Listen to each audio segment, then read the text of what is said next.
If you want to disable server-side cache in Bluehost, you're in the right place. In this video, I'll walk you through the exact steps to turn it off quickly and safely so you can troubleshoot website changes, test updates, and make sure you're seeing the most current version of your site. If this tutorial helps you out, make sure to hit like and subscribe for more simple website tips and step-by-step tutorials. Alright, let's jump in.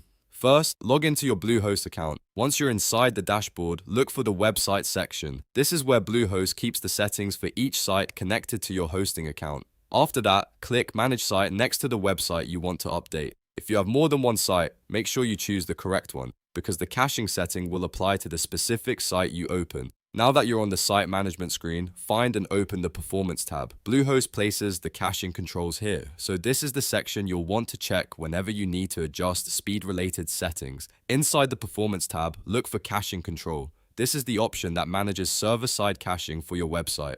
To disable it, simply turn the caching toggle off. Bluehost may ask you to confirm the change, so if a prompt appears, go ahead and approve it.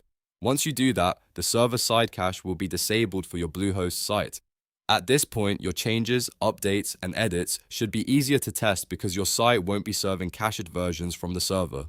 If you are making design changes, updating content, or troubleshooting a plugin issue, this can be especially helpful. Just remember, caching can improve speed, so only leave it off if you actually need it disabled. If you ever want to turn it back on later, you can follow the same steps and switch the caching control back on from the Performance tab. And that's it. You've now disabled server-side cache in Bluehost. If this video helped, don't forget to like, subscribe, and turn on notifications so you don't miss the next tutorial.